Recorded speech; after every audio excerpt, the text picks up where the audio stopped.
provider, which is, in my opinion, the source of their declining market share, putting in newer plants, offering higher speeds at the same price, then you say, even if you're successful in XL, you're still running into a better competitor with better product at the same price.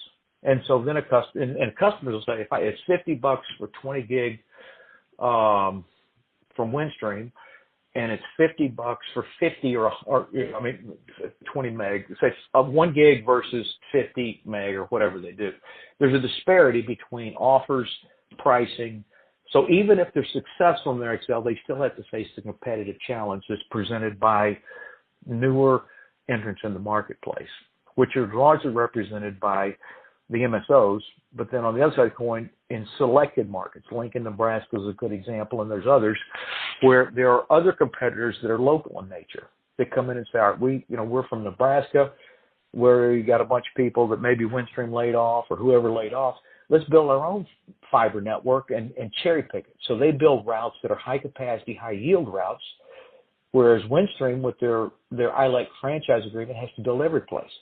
So you can do a targeted build if you're not burdened by a ILEC franchise.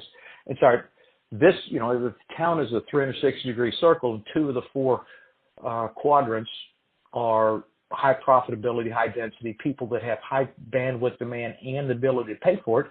Then I'm going to build in the north and the east, but the west and the south are, bad areas. They don't have the it's not an affluent area. So I'm not going to go there. But Windstream has to go there because they got the franchise.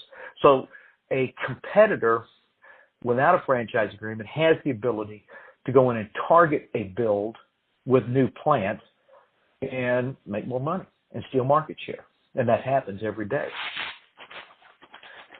Not in all markets, but the ones that are profitable, that can be made profitable. So you've got the Excel ability through all those factors I said, and then you've got the competitive threat on the other side. That even if you pull off Excel, can you still effectively compete on price and product?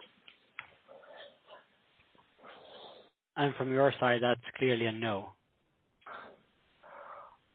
It's a question mark. I wouldn't give it an absolute no, because in some cases they can do it. But I think as a rule of thumb, Windstream, the closer they are to a monopolistic scenario where it's not profitable for others to go there, they're not going to spend their money there to upgrade it, but they've got a captive audience. But the closer they go, tier 2 markets, tier 3 markets, in some cases, when you're sitting to the lower end of 3 and into 4, they've got a pretty good capture, but that's not what the density of the population is, and so you really can't make a lot of money there. That's why there's a monopolistic guy out there.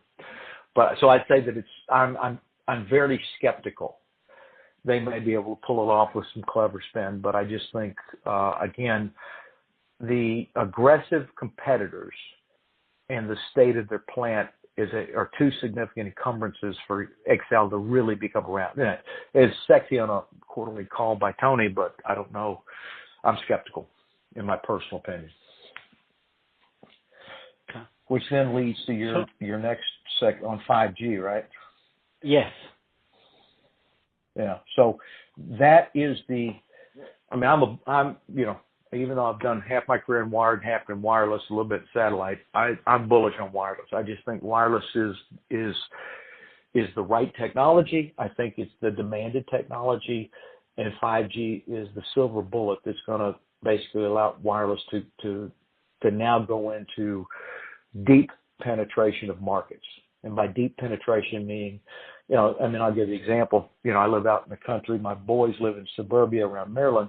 Both have families, typical, 30, 40-year-old kids with families. And, all my grandchildren, except the one that was just born 6 months ago, has their own iPad. Nobody has a landline phone, and that's their life. And those kids now are growing up with wireless. Their parents, one son works for AT&T Wireless, so it's obvious for him. But the fact is, they don't have, they get new houses. They don't have landline phones. And now they're in the classic suburban in Washington, Baltimore. So let's call that a tier 1 market. But they have the choice. They can have Comcast, they can have Verizon, they can have any land base, but they choose wireless because it gives it to them. Now they do have DirecTV or